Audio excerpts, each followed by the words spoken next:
Você já ouviu dizer que TDAH não passa de uma desculpa para a falta de disciplina?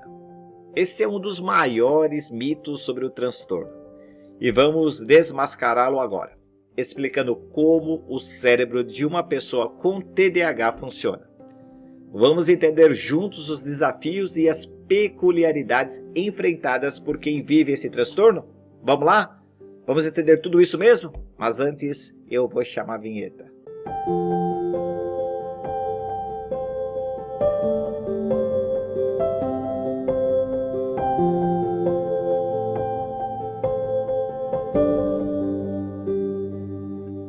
Olá, eu sou Rodney Danca, sou psicólogo e sou editor do canal. E no vídeo de hoje a gente vai entender um pouquinho mais sobre o TDAH, sobre a Ritalina, se ela funciona mesmo. A gente vai tirar essa dúvida aqui e os principais sintomas desse transtorno. Mas antes de começar o vídeo, desce aí, deixa seu like, inscreva-se no canal para ajudar a difundir a psicologia no nosso Brasil. Cara, imagina viver em um mundo onde seu cérebro está sempre em uma montanha-russa de pensamentos e emoções também. Uma jornada sem fim, em uma estrada cheia de curvas. Vai imaginando esse cenário. Esse é o cotidiano de quem tem TDAH, cara. Esse é o cotidiano para quem tem TDAH. TDAH você sabe que é o transtorno de déficit de atenção e hiperatividade. O cérebro de uma pessoa com TDAH tem uma forma única de operar. É diferente da maioria das pessoas. Uma das primeiras coisas a notar é a disfunção executiva. Pô, mas o que é isso? O que é disfunção cognitiva ou disfunção executiva? Isso significa que atividades como planejar, organizar, controlar impulsos e gerenciar o tempo se tornam tarefas hercúleas, difíceis. Imagina tentar se concentrar em um quebra-cabeça complexo enquanto alguém está constantemente mudando as peças de lugar. É mais ou menos isso que passa na cabeça de uma pessoa com TDAH. É assim que o córtex pré-frontal, essa parte aqui do nosso cérebro, funciona numa pessoa com TDAH. A pessoa pira, né? Não fica no eixo. E você sabe que essa parte aqui é uma área crucial do cérebro que costuma trabalhar de maneira menos eficiente, tornando difícil manter o foco para quem está com TDAH. Além disso, os neurotransmissores, aquelas pequenas substâncias químicas que transmitem mensagens entre as células do cérebro, entre os neurônios, não estão funcionando de maneira que deveriam funcionar. Em particular, a dopamina e a noradrenalina, essenciais para a atenção e o controle de impulsos, estão em desequilíbrio. Então é por isso que às vezes, quase sempre, é necessária a intervenção de medicamentos, como a Ritalina. Eu já vou falar daqui a pouco. Então pense nelas como nesses neurotransmissores, na noradrenalina, na dopamina, como combustível para o cérebro. Sem a quantidade certa e sem a composição adequada, o motor não vai funcionar corretamente. Isso no carro. Isso também de forma similar acontece no nosso cérebro. E aí, cara, tem várias pesquisas de neuroimagem. Inclusive eu tenho até curso de neurociência, eu fiz um desses de especialização e a gente aprende bastante coisa como funciona o cérebro, né? Então, em pesquisas de neuroimagem, mostra que o córtex pré-frontal, essa região aqui, gente, ó, essa região aqui, frontal, pode ser menor e menos ativo em pessoas com TDAH, cara. Isso é uma descoberta relevante. Essa área é responsável pelo controle executivo, já tinha falado, que ajuda a manter a atenção e controlar comportamentos impulsivos. Atenção, o foco, a concentração.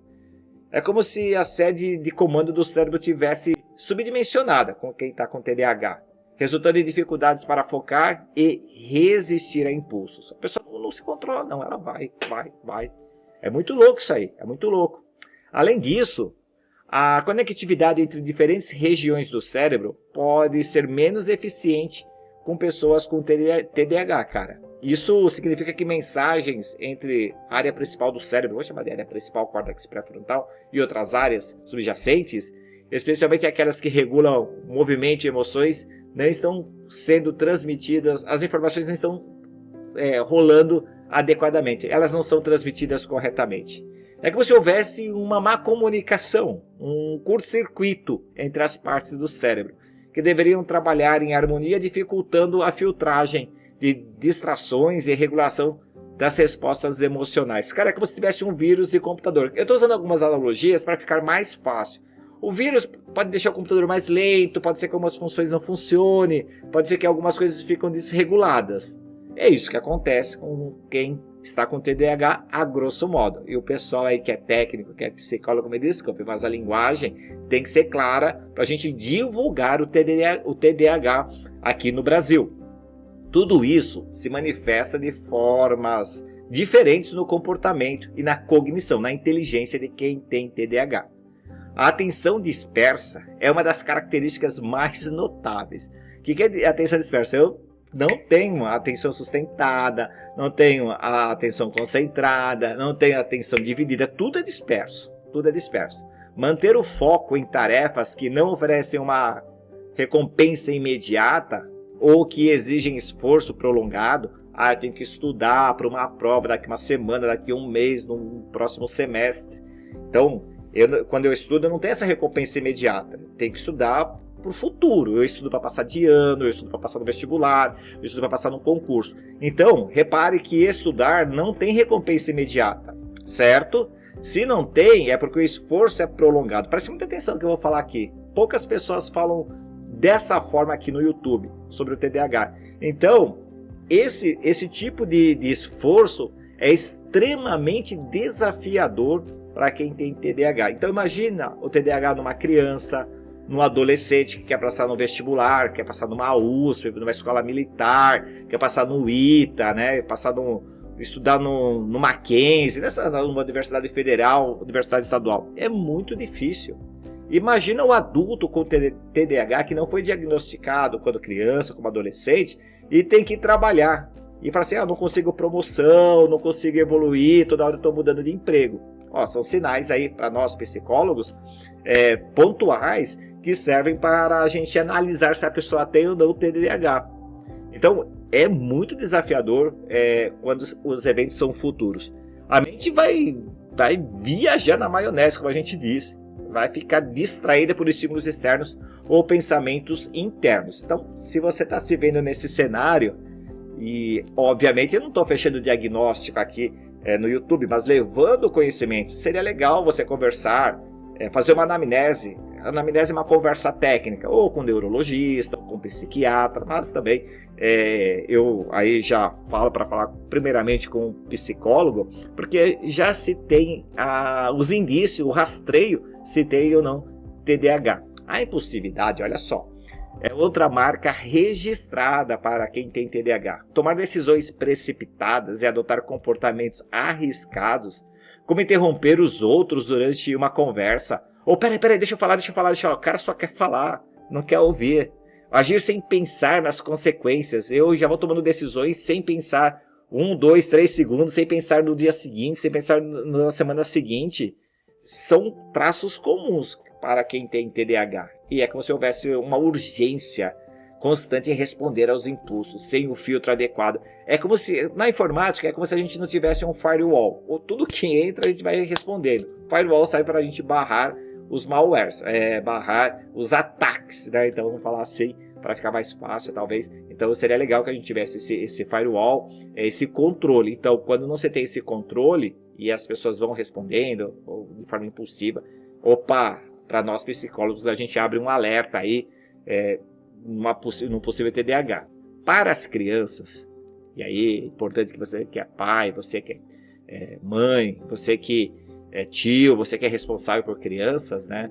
A hiperatividade muitas vezes se traduz na inquietação física, a necessidade constante de estar em movimento. Nos adultos, essa hiperatividade pode ser mais interna, manifestando-se em uma sensação de inquietação constante. A pessoa não para, montanha-russa, não consigo dormir, fico acordado, fico pensando em problemas, só tem problemas. E minha tia, e minha avó, meu irmão, meu amigo, minha amiga, sabe, é só problema. Então, muitas vezes, a inquietação no adulto não é tão física, né? Ela é mais interna.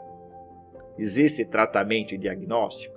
Claro claro, a gente tem que diagnosticar e tratar, é possível diagnosticar, mas não é tão simples. Precisa, claro, de uma equipe multidisciplinar, precisa necessariamente de um psicólogo, e aí você entraria de forma medicamentosa com um médico, neurologista ou psiquiatra, mas sempre com um psicólogo para fazer uso de instrumentos psicológicos. Então envolve uma avaliação abrangente, como os próprios testes que os psicólogos têm acesso de forma restrita. São testes específicos. Existem vários, né? Escala de Conners, tratamento de desempenho contínuo, escala do ETDH. Eu gosto muito do ETDH, que eu uso em alguns casos, quando a gente percebe que a gente está trabalhando na atenção, na inteligência e na memória dos meus pacientes, e eu acabo observando uma certa inquietação e falando, olha, eu vou precisar dar uma analisada se você está ou não com TDAH. Claro, já se passa por uma anamnese, a gente está olhando a atenção, a memória, a concentração, a inteligência, e aí você acaba percebendo. Então o ETDH também é um bom teste que eu comento da sua necessidade de aplicação. Todos os testes, eu só tenho uma preferência porque eu acabo usando, mas cada psicólogo tem a sua autonomia e deve ser assim. Então esses testes ajudam a avaliar a atenção sustentada e a impulsividade. Além disso, olha só, questionários preenchidos por pais e professores, por pessoas que convivem com a criança, com o adolescente ou com o próprio adulto, fornece uma visão muito valiosa no comportamento de crianças, adolescentes e adultos em diversos contextos. Por isso que uma análise de TDAH, depois de analisado, diagnosticado e tratado, a pessoa passa a ter uma vida muito mais completa. Então, fazer o fechamento do diagnóstico de TDAH não é uma coisa tão simples. E também ele tem um custo, né, o custo dos profissionais, o custo dos testes. Não é nada absurdo, mas o ganho após o diagnóstico, o ganho após o tratamento não precisa nem falar. E lembrando, TDAH não é doença, então não tem cura.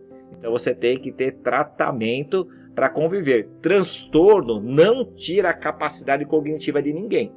Transtorno não tira. Não tira a consciência dos atos, tá? O que a gente está falando é que esse transtorno deixa a pessoa impulsiva, hiperativa.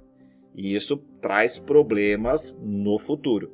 Quando a gente quer falar do tratamento do TDAH, a combinação de medicamento e terapia com psicólogo, colocando as regrinhas de comportamento, e aí a pessoa tem consciência, e agindo de acordo com a regra, ela é muito mais funcional para o seu dia a dia, funcional nas atividades acadêmicas, na escola, funcional no serviço, no trabalho, funcional de forma social, com os pais, com o marido, com a esposa, com os filhos.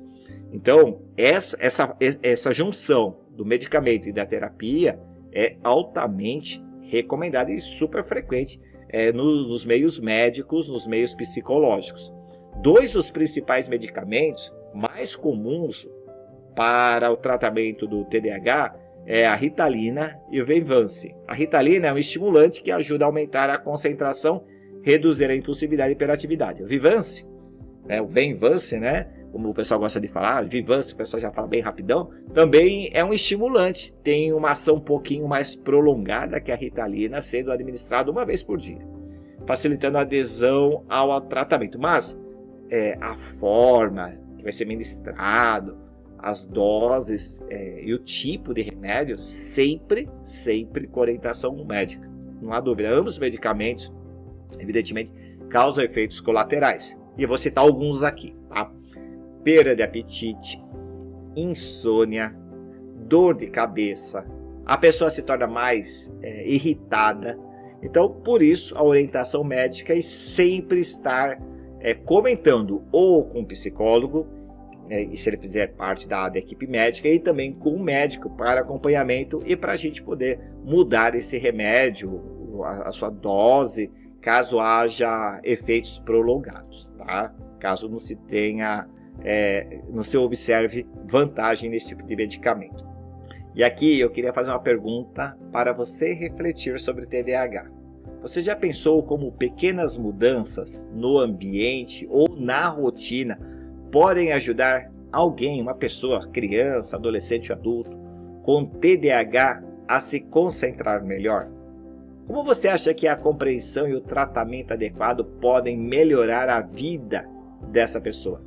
Deixe suas ideias aqui nos comentários abaixo. Eu vou responder todos e dialogar com vocês. Eu espero que esse vídeo tenha ajudado a entender um pouquinho melhor o TDAH de uma forma mais simples, mas de forma técnica, mas sem usar as expressões médicas, as expressões psicológicas. Espero que essas abordagens aqui sirvam de exemplo de como as pessoas podem ser tratadas. Se você tiver alguma dúvida ou preocupação, não hesite em procurar um profissional de saúde. Se você tiver alguma dúvida quanto a esse vídeo, coloca nos comentários aqui embaixo e vou estar respondendo. Não se esqueça de se inscrever no canal, ativar as notificações para receber mais conteúdos informativos como esse sobre a saúde mental. Até o próximo vídeo, valeu!